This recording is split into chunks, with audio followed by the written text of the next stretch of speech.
And as I said, it is time for some side quests around Gridania.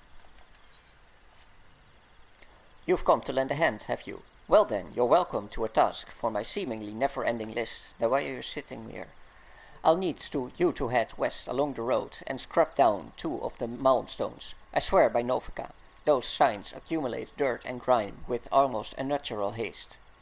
Speak with Gridania at Three Speak Stables once you've seen to them. She'll be glad to hear the milestones are clean, for the next 3 bells at least. We wood whalers of the Seventh Spear are charged with maintaining the security of the eastern reaches of the North Shroud, as well as Hurstmill and its environs. It is also our responsibility to ensure that the roads are passable and free of bandits.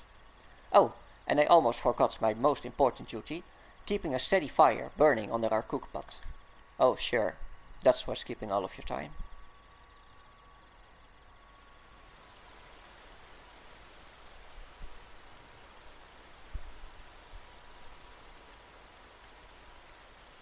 So these are malmstones, assuming that's roughly the same amount of meters as a mile is. Does that mean that this distance that I'm traveling right now in the world is a representation of a malm or mile in real life? Like, is this the scale the world is built as? Interesting things to think about.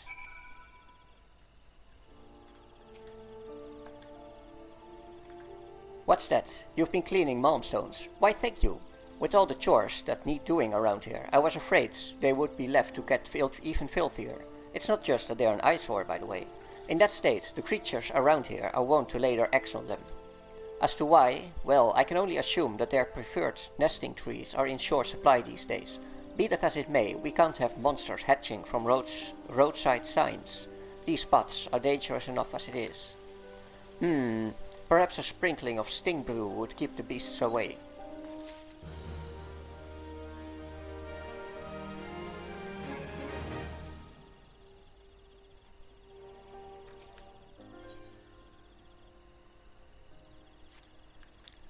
If you got a mind to make yourself useful, why don't you call some mitlings for us? We train a lot of chocobos around here, see, and the young ones go wild when they get a sniff of a mitling. Some even throw off their bloomin' riders. Let me tell you, it ain't easy training a chocobo when she drops you on your head every time she sees a shadow. We've been getting nowhere with the birds lately. If you could rid us of a few mitlings, we'd be in your debt. Have your travels taken you to Bent Branch Meadows out in the Central Shroud? They're a part of Mughals Gift family of stables just as we are. If you haven't already, you might go and offer him a helping hand. I'm certain they'd have a use for an adventurer who ain't afraid of to muddy her boots.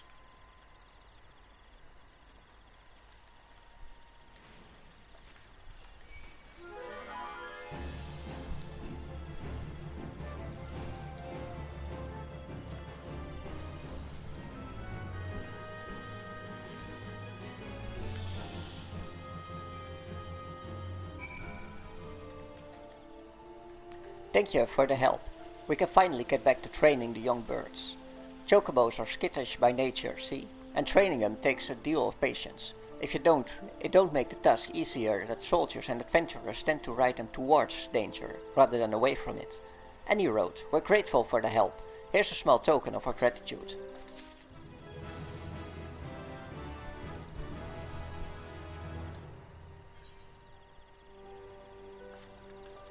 If you want for work, I have need of an adventurer willing to dirty her hands. No, I speak not of dark deeds. I mean only to have you deliver something. I myself would not dare venture deep into the 12-foot, but you seem more than capable of defending yourself. My colleague Gillian will furnish you with the item in question, and provide all the necessary directions. She should be somewhere within the stables supervising the field hands. Our main task here at Three Speak Stables is to train the chocobos, but we also grow greens for the birds and make our own fertilizer. Well, I say we make it, the chocobos do the actual making. It's high quality stuff anyway. We receive orders from botanists as far afield as Hurstmill and the city of Gridania. Is that considered far afield from here? Then how large is this area supposed to be if it were real? I don't know. The game is pretty inconsistent when it comes to distances and how it contracts the world. Well, I'd be. Vifone actually found someone willing to lend a hand. Grab one of them burlap sacks over yonder, atop the crate. Aye, tain't the most convenient location to be sure, but where else can we store that stinkin' shite? Nowhere a visiting customer might catch a whiff, that's for sure. Deliver it to Nolanel down at Blessed Butt. That's west of here, in case you were wondering. Seems our conjurer friend takes his gardening pretty bloomin' seriously. We grow grizzle greens right here at the stables. If you want to raise healthy chocobos, it helps to have quality feed on hand.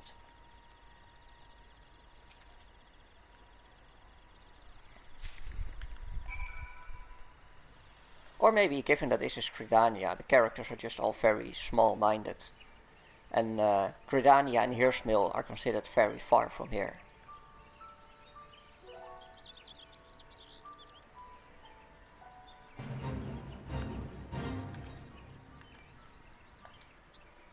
That odor, is that what I think it is?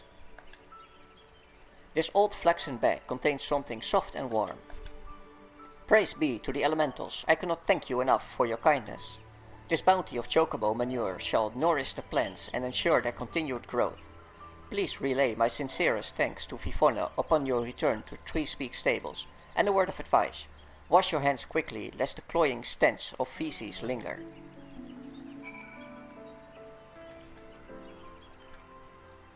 Welcome back, friend. I gather from that smell that the task is complete. Oh my, did I neglect to inform you of that sack's contents? I cannot apologize enough. That would certainly explain why you agreed to help when countless others turned their noses up at the idea, so to speak. Well, what's done is done. Please accept this for your troubles, along with my thanks.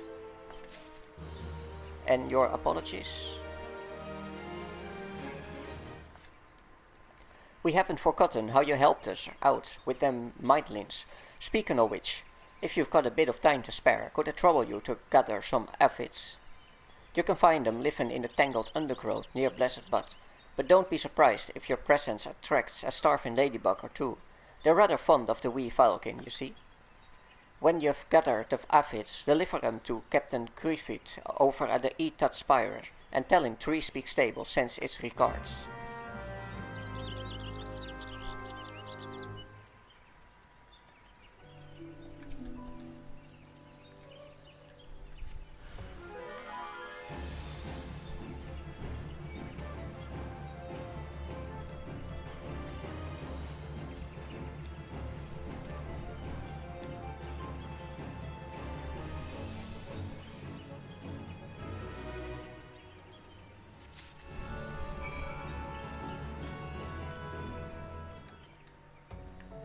What's that? You have something for me. These tiny falcon gather on the young leaves of various forest foliage to feed. Ah, aphids from Botwin. It is indeed a blessing. What use have we for aphids, you ask? Why, their oil, of course. There is naught better for maintaining our weapons. Were it not for your timely delivery, I would have been forced to send a sentry to replenish our dwindling supplies. I'll have to thank Botwine personally. And thanks to you as well, friend.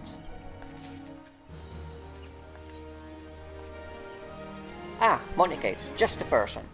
Are your efforts on behalf of Tree Speak Stables mark you as a genuine talent? If you have confidence in your battlecraft, mayhap you would agree to help us in our fight against the Ixal. According to reports, Ixal scouts have been sighted by the river due west of here. Though that area is uninhabited, it borders Tree Speak Stables and Blessed Butt. We mean to drive them off before they can threaten our people. If several of their scouting parties were to be summarily dispatched, it might give their leaders cause to doubt the wisdom of their plan. Slay 2 Ixali Dual Talons, 2 Ixali Lost Wings, and 2 Ixali Slowbeaks. Show them the price they must pay for setting foot in our territory. Packs of bloodthirsty Ixal have been spotted not too far from the city walls, and in the vicinity of several of the camps beside. You may think yourself a match for them.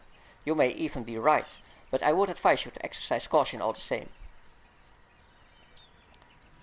So now the bridge is bordering both Trees Peak Stables and Hurst Mill. So what is it? Is this area large or is it small?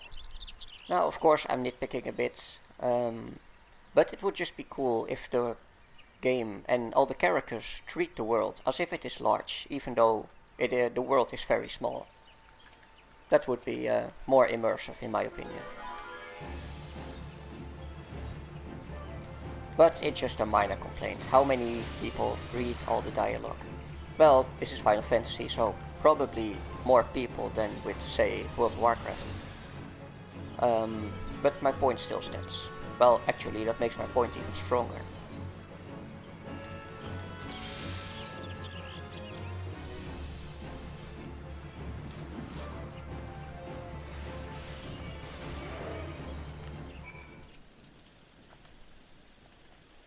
It was bloody work, but it had to be done.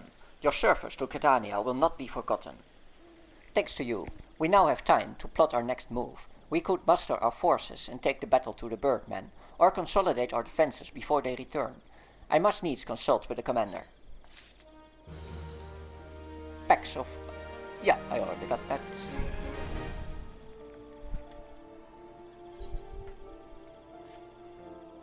Did you hear about Dameta of Hurstmill? Apparently Oppo Oppos crept into her stores and made off with her muntoy beans. Ordinarily, Oppo Oppos wouldn't go near them, what with their foul odor and even fouler taste, but food has become scarce of late. Truth be told, a good many of us are glad to be rid of the stench. Still, I can't stand to see Dameta so dispirited. Would you track down these thieving Oppo Oppos and recover the muntoy beans? I'm told 6 bags were taken, all told. Dameta is well respected by all the women of Hurstmill, so it would do you well to earn her favor. So be polite, smile, and don't interrupt if she goes off on one of her tangents. Hurstmill lies just to the north of here. You're like to run into Oppo Oppos on the way. With luck, you may even encounter the bean thieves themselves. If it's Hurstmill you want, then head north. If you simply wish to stretch your legs, I suggest doing it somewhere safer. Take a leisurely stroll around those parts, and you're likely to end up fodder for a slavering beast.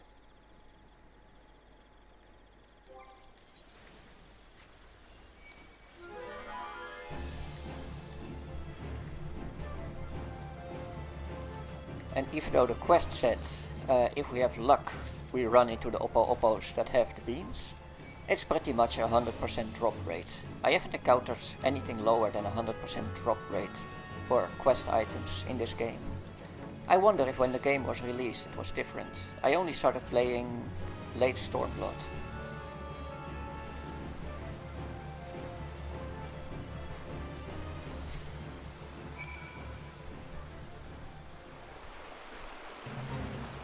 No birds allowed. Ixali scouts have been spotted near Trees Peak. Locate the invaders and drive them from the forest, by any means necessary.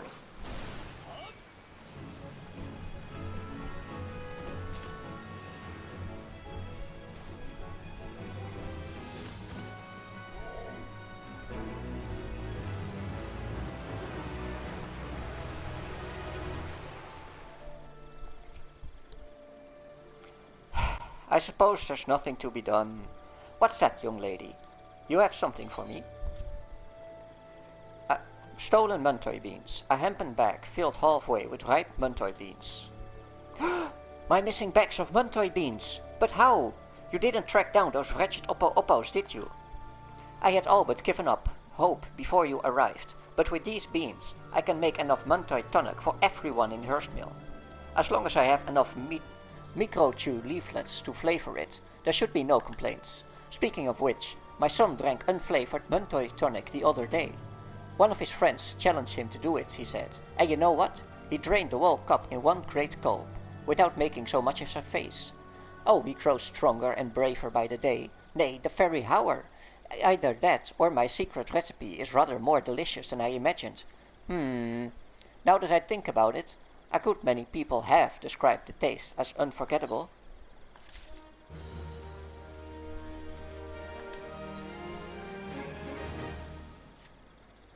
Oh dear, if I'm to make this muntoy tonic, I'll need far more microcho leaflets.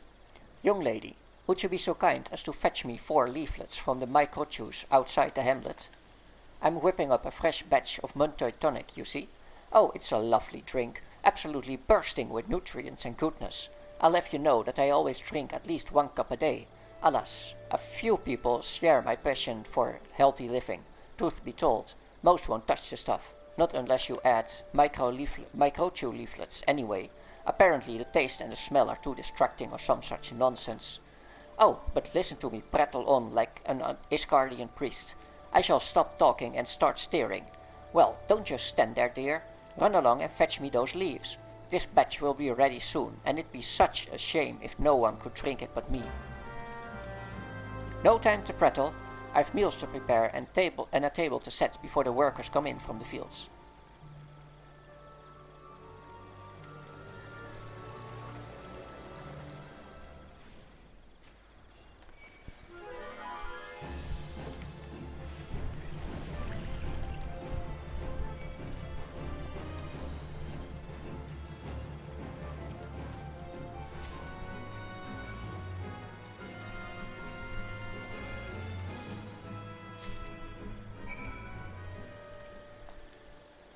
Ah, you're back. Did you manage to find the microchew leaflets I asked for? Microchew leaflets, a tender, fleshy leaf taken from a microchew. Let's see. Yes, that's 4, all right. Ah, such a lovely scent. Now, you gathered only the 4 I asked for, and not 1 more, yes? Oh, I know I shouldn't have to ask, but these days, more and more people forget to take only what they need. If we are to live in harmony with the wood, we must respect life and remember what it means to take from it. Never be wasteful. Know the value of life and know the value of our time here in this world. That's why I always live my life to the fullest, wasting nary a moment and nary a word, nay, not so much as a single one. Remember, if you mean to remain within the 12-foot, you must be ever mindful to show respect and gratitude to the forest and to the elementals. You know, you remind me of my son. He is a good boy, but sometimes forgets what it means to be Gridanian. Why, just the other day I caught him and his friends throwing Muntoy beans at each other. Needless to say, I was terribly cross, who wouldn't be, and all set to give them a memorable scolding, when I noticed they were playing in teams and that my son was leading the winners. Oh, I know I shouldn't have been proud, but when I saw the way he marshaled his troops, by which I mean his friends, it was so clear to me that he was a born leader. Ah, where was I? Oh, yes. You see, later that day I was cooking dinner and he, quite without prompting, offered to wash the vegetables. He's such a good boy, you know. Wasting nary a word, indeed.